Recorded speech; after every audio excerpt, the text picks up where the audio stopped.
하나님께서 우리 주신 말씀은 마태복음 20장입니다. 마태복음 20장 1절에서 16절까지 말씀입니다. 마태복음 20장 1절에서 16절까지 말씀, 저 한 절 여러분 한 절 교독하도록 하겠습니다. 저부터 읽겠습니다. 천국은 마치 품꾼을 얻어 포도원에 들여보내려고 이른 아침에 나간 집주인과 같으니,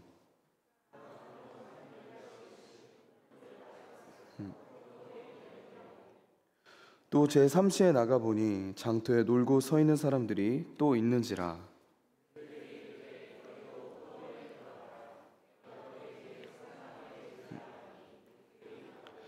제6시와 제9시에 또 나가 그와 같이 하고,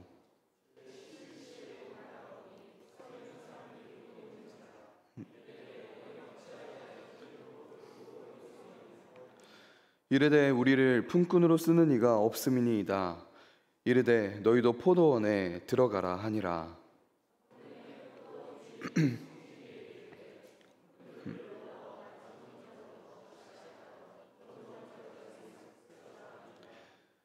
제11시에 온 자들이 와서 한 데나리온씩을 받거늘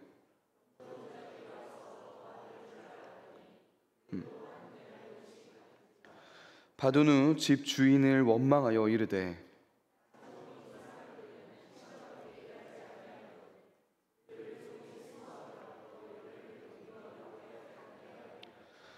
주인이 그 중에 한 사람에게 대답하여 이르되 친구여, 네가 내게 잘못한 것이 없노라. 내가 나와 한 데나리온의 약속을 하지 아니하였느냐.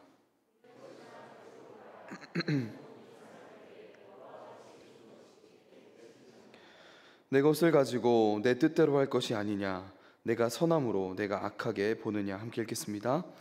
이와 같이 나중된 자로서 먼저 되고 먼저 된 자로서 나중되리라. 아멘. 할렐루야. 아멘. 우리 옆 사람과 좀 이렇게 인사 나눴으면 좋겠습니다. 함께 예배드림이 기쁨입니다. 네, 함께 예배드림이 기쁨입니다. 네, 오늘은 공평함을 뛰어넘는 은혜라는 제목으로 말씀 전하겠습니다. 여러분, 우리는 공평한 것을 좋아합니다. 그렇죠? 어디에서든지 언제든지 공평한 대우를 받기를 우리는 원하죠. 그렇지 않을 때 우리는 분노합니다. 그런데 여러분, 성경을 보면요, 뭔가 상식적이지 않아 보이는 또는 공평해 보이지 않은 일들이 일어나는 것을 우리는 확인할 수 있는데요, 바로 오늘 말씀 가운데 예수님이 들려주시는 이 비유의 내용이 그렇습니다. 흔히 이 비유는 포도원 비유라고 불리죠. 오늘 말씀 바로 전 구절인 마태복음 19장 30절을 우리 함께 읽겠습니다. 시작. 그러나 먼저 된 자로서 나중되고 나중된 자로서 먼저 될 자가 많으니라. 아멘. 굉장히 유명한 말씀입니다. 여러분, 우리는 이 30절의 이 말씀을 어떤 상황에서 사용하죠? 보통 어떻게 사용합니까? 예를 들어 이제 제가 친구를 전도하게 된 거예요. 그런데 10년 후에 저는 이제 주일에만 교회를 왔다 갔다 하는 정도로만 신앙생활을 하는데, 내가 전도한 이 친구가 너무나 열심히 하는 거예요. 그리고 그걸 뛰어넘어 신학교에 가고 갑자기 전도사가 되고 목회자가 되었을 때, 우리는 보통 처음 된 자가 나중되고 나중된 자가 처음 된다고 말합니다. 근데 여러분, 과연 이 예수님의 말씀이 이런 뜻일까요? 오늘 우리가 이 예수님의 비유를 함께 좀 더 자세히 들여다봤으면 좋겠습니다. 우리 1절을 함께 읽겠습니다. 1절입니다. 시작. 천국은 마치 품꾼을 얻어 포도원에 들여보내려고 이른 아침에 나간 집주인과 같으니. 아멘. 여러분, 이 비유가 보통 어떤 비유로 불린다고 했죠? 포도원 비유라고 불린다고 했습니다. 그런데 여러분, 1절을 읽으니까 누가 주인공 같나요? 포도원인가요? 아닙니다. 집주인이에요. 이 비유는요, 포도원 비유가 아니라 사실 포도원 주인의 비유입니다. 그러므로 우리는 이 비유 가운데 이 집 주인의 말과 태도에 집중을 해야 할 것입니다. 이제 포도를 수확할 때가 되어서 주인은 일꾼들, 더 자세히 말하면 품꾼들을 구하러 가요. 우리 2절을 함께 읽겠습니다. 2절입니다. 시작. 그가 하루 한 데나리온씩 품꾼들과 약속하여 포도원에 들여보내고. 여기 이른 아침이란 새벽 6시를 말합니다. 제3시는 오전 9시고요. 그리고 제6시는 12시, 제9시는 오후 3시를 말합니다. 여러분, 여기서 중요한 것은 집 주인이 고용한 사람들이 종이 아니라 품꾼이라는 거예요. 품꾼은 스스로 벌어서 하루의 삶을 책임지는 그런 사람입니다. 즉 매일매일 다른 일을 구해야 하는 사람인 거예요. 일거리가 굉장히 간절한 사람이라는 것입니다. 집주인이 그들과 약속한 것은 한 데나리온이었습니다. 한 데나리온은 그 당시 노동자의 하루 생계를 책임지는 품삯이었습니다. 즉 집주인은 품꾼들에게 하루의 삶을 약속한 거예요. 하루의 삶. 우리 이어서 3절을 함께 읽겠습니다. 시작.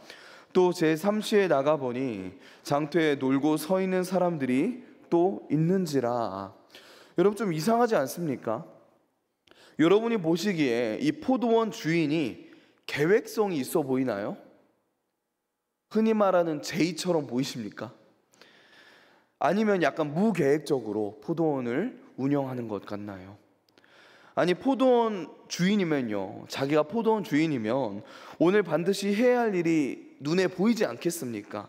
그것을 생각해서 대략 몇 명 정도의 일꾼이면 충분하겠다라는 계획이 잡히겠죠.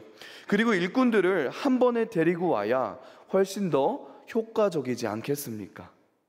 근데 여러분, 이 포도원 주인은요, 일부만 고용하고 3시간 후에 또다시 품꾼들을 찾으러 나간 거예요. 굉장히 이상한 행동을 하고 있는 것입니다. 여러분, 또 3절에 뭐라고 써 있죠? 집주인이 제3시, 즉 오전 9시에 다시 나가 보니까요, 장터에 놀고 서 있는 사람들이 있다고 합니다. 여러분, 이 사람들은 어떤 사람들이었을까요? 정말 아이들처럼 놀고 있던 사람들이었을까요? 아니겠죠. 그들은요, 일감이 없어서 이러지도 저러지도 못하는, 그저 하염없이 누가 나를 채용하기만을 간절히 기다리던 사람들이었어요. 우리 4절을 이어서 함께 읽겠습니다. 4절입니다. 시작. 그들에게 이르되 너희도 포도원에 들어가라. 내가 너희에게 상당하게 주리라 하니라. 그들이 가고. 포도원 주인이 그들을 채용합니다.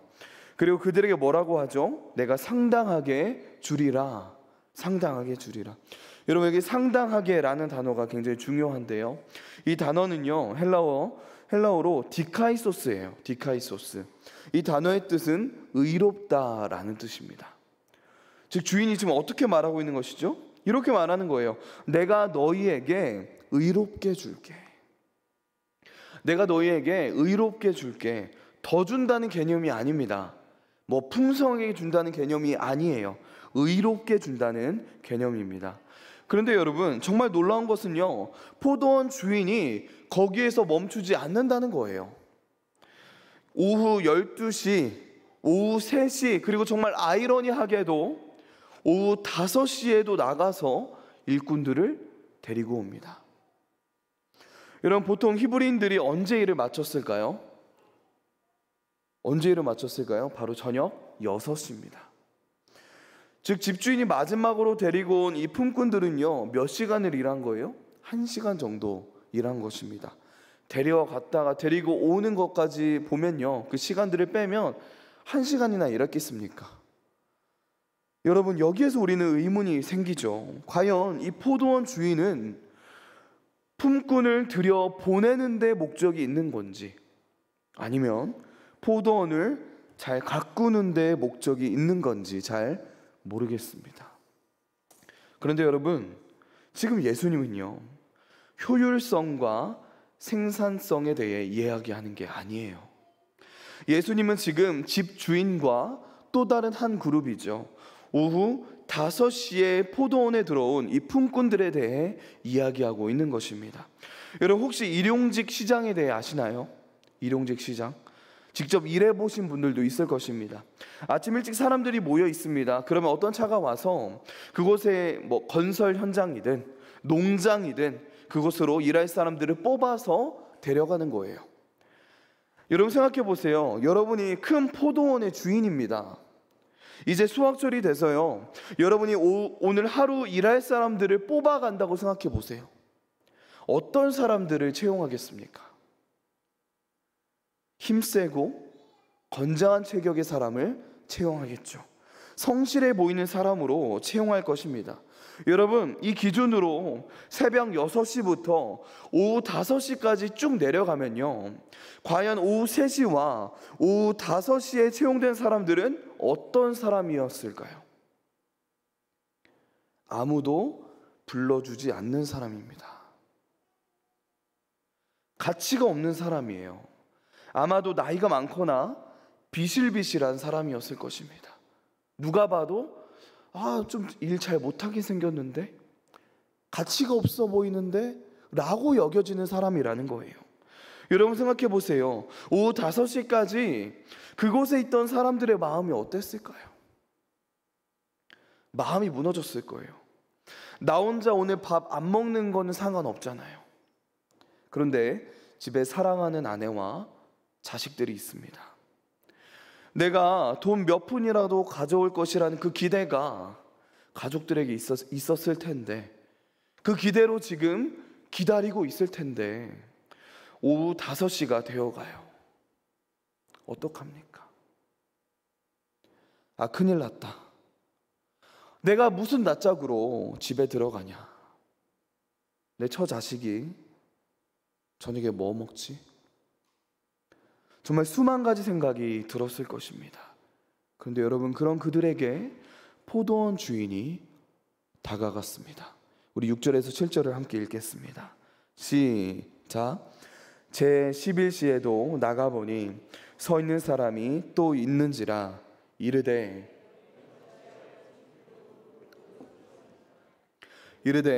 우리를 품꾼으로 쓰는 이가 없음이니이다. 이르되 너희도 포도원에 들어가라 하니라. 여러분, 이 사람들은 그야말로 절박한 사람들이었습니다. 그런 사람들이 오후 5시에 포도원 주인에게 부름을 받은 거예요. 여러분, 얼마나 기뻤을까요? 얼마나 안도했을까요? 어쨌든 뭐라도 집으로 들고 갈 수 있게 된 것입니다. 드디어 6시가 되고요, 모든 일이 마무리되었어요. 그런데 여러분, 8절을 보면요, 우리의 생각으로는 이해가 가지 않는 일이 일어납니다. 우리 8절을 함께 읽겠습니다. 시작. 저물매 포도원 주인이 청지에게 이르되 품꾼들을 불러 나중 온 자로부터 시작하여 먼저 온 자까지 삭슬 주라 하니. 뭔가 이상합니다. 보통 이 당시는요, 상식적으로는 집주인이 누구부터 일한 삭스를 줘야 할까요? 먼저 온 사람, 그렇죠? 그런데 거꾸로 맨 나중에 온 사람부터 삭스를 지불하기 시작하는 거예요. 순서가 거꾸로 된 것입니다. 그런데 여러분, 이게 끝이 아니었어요. 단순히 임금을 지불하는 순서만 비상식적이었던 게 아니라 임금 그 자체도 비상식적이었습니다. 여러분, 청지기가 나중에 온 사람들에게 임금을 지불해 줄 때 가장 먼저 온 품꾼들을 포함한 일찍부터 일한 사람들은 어떻게 생각했을까요? 저 사람은 많이 받아봤자 1데나리온의 12분의 1 또는 2 정도 받겠지 라고 생각했겠죠. 그런데 여러분 생각해 보세요. 그것이 우리가 생각하는 상식 아닙니까? 그것이 우리가 생각하는 공평이에요. 그것이 우리가 생각하는 의의입니다. 의의. 근데 오후 5시에 온 사람들이 얼마를 받았습니까? 9절을 보니까 이렇게 써 있어요. 제 11시에 온 자들이 와서 1데나리온씩 받거늘. 아니, 1시간밖에 일하지 않는 사람이 1데나리온을 받은 거예요. 여러분, 그 순간 오전 6시에 온 사람들은 이렇게 생각했을 거예요. 뭐야? 왜 저 사람이 한 데나리온을 받아? 야, 이거 혹시 나는 12데나리온 받는 거 아니야? 이런 기대감이 막 생기기 시작합니다.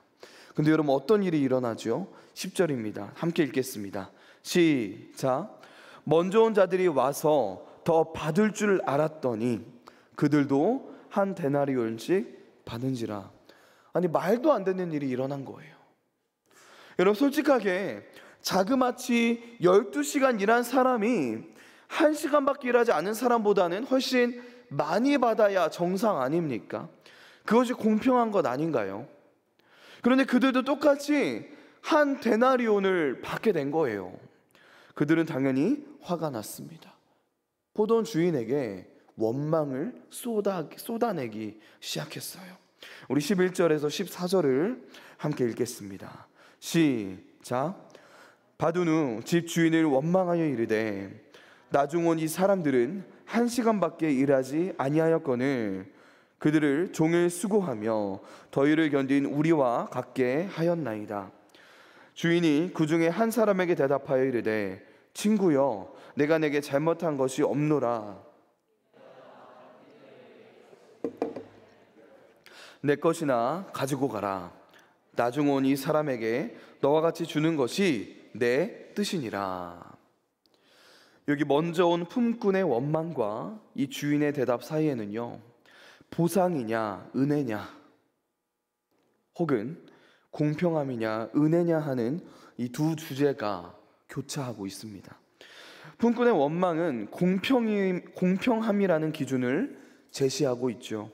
즉 1시간만 일한 사람과 종일 12시간을 수고하고 더위를 견딘 자신에게 똑같이 한 데나리온의 품삯을 주는 것은 공평하지 않다는 주장이에요.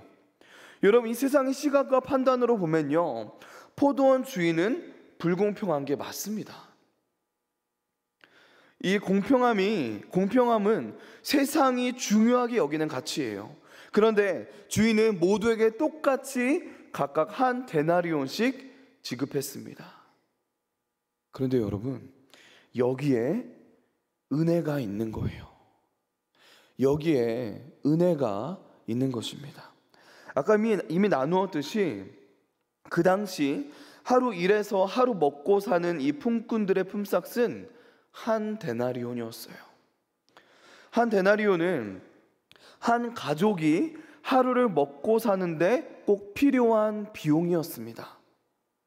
비록 오후 5시가 되도록 써주는 사람이 없어서 빈둥거려야 했던 사람들도요, 가족들과 한날을 먹고 살기 위해서는 얼마나 필요했어요? 한 데나리온이 필요했다고요. 그것을 주인이 알았기에 그들이 얼마나 일을 했는가에 대한 계산이 아니라 그들의 하루 필요라는 기준에서 그들의 필요를 하나님께서 채워주신 것입니다. 이것이 은혜예요. 여러분, 은혜는요, 하나님의 나라의 통치 원리입니다. 하지만 먼저 온 품꾼의 원망에 나타나는 이 공평함의 기준은요, 다른 사람의 생존권을 무시하고 위협하는 결과를 요구함죠. 그래서 율법과 대립되고 있습니다. 공평은요, 은혜를 담을 수 없어요. 은혜는 공평의 잣대로 잴 수 없다는 것입니다. 여기서 우리가 알 수 있는 것은요, 우리가 생각하는 의와 하나님의 의가 다르다는 거예요. 하나님의 의에는 뭐가 있습니까? 은혜와 긍휼이 있습니다. 여러분, 사실 새벽 6시에 온 사람이나 오후 5시에 온 사람이나 다 똑같은 처지에 있다는 것을 여러분 아시나요? 이들의 공통점이 무엇이죠? 포도원 주인이 부르지 않았다면 모두 놀고 있었을 거라는 거예요. 포도원 주인의 부르심이 없었다면 모두 빈손으로 절망한 상태로 집에 돌아갔을 거라는 겁니다. 이 점에서 이들이 품꾼으로 포도원의 부르심을 받았다는 것 자체가, 그 주인에게 부르심을 받았다는 것 그 자체가 이미 주인의 은혜에 참여하고 있었다는 거예요. 그들이 포도원으로 부르심을 받았기 때문에 한 데나리온이라는 보상도 가능했던 것이죠. 여러분, 한 데나리온이라는 이 약속된 삭슨, 사실상 그들이 그날 포도원에 들어가서 일할 수 있도록 부름을 받은 그 은혜 위에서 가능해진 일입니다. 포도원에 가서 일하겠다는 것은요, 품꾼들의 결정에 달린 문제가 아니었다고요. 그것은 그들을 품꾼으로 불러주는 주인의 의지에 속한 것입니다. 이미 주인의 포도원에 들어와서 일하고 있는 것 자체가 이미 은혜이고 영생을 누리고 있는 것입니다. 그런데 그들은 이 은혜를 망각했던 거예요. 잊어버린 겁니다. 여러분, 이렇게 품꾼으로 부름을 받은 것이 은혜라는 사실을 놓치면요, 우리도 먼저 온 품꾼의 원망에서 벗어날 길이 없는 거예요. 인간의 사고방식은 무엇으로 되어 있습니까? 율법주의예요. 공로주의로 되어 있습니다. 나는 아침부터 일했잖아, 12시간 일했잖아. 먼저 온 자들은 이 생각으로 꽉 차 있었던 거예요. 내가 주인이 불러주지 않았으면 하루 종일 놀고 있었을 거라는 거를 잊어버린 채, 포도원 주인이 나를 불러주어서 내가 일할 수 있었구나 라는 이 은혜를 잃어버려서 나오는 원망이라는 것입니다. 그런데 여러분, 이렇게 우리는 율법주의, 공로주의로 세상을 바라보고 판단하지만 하나님께서는요, 먼저 온 자와 나중에 온 자에게 동일한 생명의 몫을 주시는 분이라는 사실을 여러분 기억하십시오. 무엇의 기준으로요? 하나님의 기준으로요. 오늘 이 비유는요, 19장 30절과 20장 16절 가운데 끼어져 있는 비유입니다. 마치 샌드위치처럼 말이죠. 즉, 예수님께서는 이와 같이 나중된 자로서 먼저 되고 먼저 된 자로서 나중되리라는 이 진리를 설명하기 위해 이 비유를 전해주신 것입니다. 여러분, 이 예수님의 말씀의 의미는 이것입니다. 우리는 이 땅에서 내가 한 일, 내가 세운 공로, 내가 이룬 것, 내가 봉사한 것, 내가 기도한 것, 내가 말씀 읽은 것 등을 생각하며 나의 의를 세우기 바쁜데 반해 하나님이신 예수님, 아무 흠도 죄도 없으신 예수님은 이런 죄인을 위해 나중된 자가 되셨다는 거예요. 우리 고린도후서 8장 9절을 함께 읽겠습니다. 고린도후서 8장 9절입니다. 시작. 우리 주 예수 그리스도의 은혜를 너희가 알거니와 부여하신 이로써 너희를 위하여 가난하게 되심은 그의 가난함으로 말미암아 너희를 부요하게 하려 하심이라. 여러분, 예수님은 십자가라는 가장 잔인하고도 흉악한 죄인의 형틀에 죄인으로서 죽으셨습니다. 그럼으로써 우리를 먼저 된 자로 만드신 거예요. 똑같은 은혜 받을 자로 만드신 것입니다. 자격이 없는데 은혜 받을 자격이 있는 자처럼 우리를 여겨주셨다는 거예요. 동시에 예수님은 나중된 자가 되신 겁니다. 우리를 먼저 된 자로서 만드시기 위해 스스로 나중된 자가 되신 거예요. 이 포도원 품꾼의 비유는요, 이 포도원 주인에 관한 비유라고 말씀드렸습니다. 결국 그 주인은 놀고 서 있었던 자격 없는 자들을 불러 포도원으로 들여보내기 위해 아들 예수 그리스도를 이 땅에 그들의 죄값을 지불하기 위해 보내셨다는 것을 지금 설명하고 있는 거예요. 여러분, 우리는 어떤 사람입니까? 저와 여러분은 누구입니까? 우리는 착각해서는 안 됩니다. 우리 모두는 오후 5시에 온 사람이에요. 저와 여러분은요, 오후 5시에 부름을 받은 존재들입니다. 만약 하나님의 은혜가 공평함을 넘지 못한다면 우리는 포도원에 들어갈 수조차 없는 사람이라는 거예요. 1시간조차도 일할 수 없었을 것입니다. 여기에 하나님의 의가 담겨 있습니다. 여러분, 하나님의 의의 기초는 긍휼입니다. 은혜예요. 예수님의 아버지인 요셉이 마리아와 결혼을 약속했습니다. 그런데 마리아가 임신을 했어요. 둘이 잠자리를 갖기 전 임신을 했다고요. 요셉이 어떻게 반응했습니까? 마태복음 1장 19절인데요. 제가 읽을게요. 그의 남편 요셉은 의로운 사람이라 그가 드러내지 아니하고 가만히 끊고자 하여.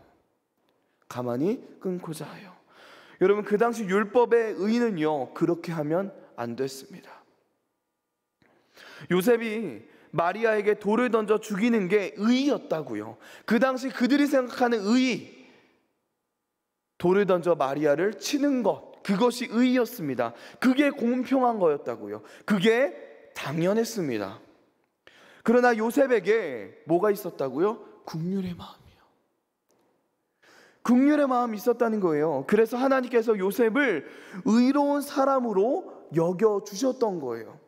요셉이 죄가 없어서가 아니라 그에게 긍휼의 마음이 있었기에 하나님은 그를 의로운 사람으로 여겨주신 것입니다. 여러분, 이것이 하나님의 의입니다. 은혜와 긍휼이 담겨 있는 것, 이것이 바로 하나님의 의예요. 그렇다면 여러분, 우리는 어떤 마음과 심정을 가지고 살아가야 할까요? 실제로도 그렇지만 바로 내가 5시에 온 사람으로서 살아가는 것입니다. 여러분, 우리는요, 아침 6시부터 죽도록 일하는 사람들이 아니에요. 저와 여러분은 실제로 오후 5시에 불려가 1시간밖에 일하지 않은 존재입니다. 그러나 아침 6시부터 일한 사람들과 동일하게 한 데나리온을 받은 그 크신 하나님의 은혜와 긍휼을 경험하고 있는 존재라는 거예요. 우리 모두가 공평을 넘어서는, 상식을 넘어서는 놀라운 은혜를 받은 존재라는 것입니다. 여러분, 우리가 어떻게 감사하는 삶을 살 수 있을까요? 우리가 어떻게 감사를 잃어버리지 않고 살아갈 수 있을까요? 우리가 5시에 온 자라는 사실, 공평함을 뛰어넘는 그 하나님의 은혜와 긍휼을 받은 자라는 사실을 기억하며 살아가는 것입니다. 우리가 5시에 온 자라는 이 사실을 깨닫고 살아갈 때, 잊지 않을 때 우리의 삶 가운데 감사가 넘칠 것입니다. 여러분, 우리가 인생을 살아가다 보면 계산해야 하는 때가 있지만 계산해야 하지 않을 때도 있습니다.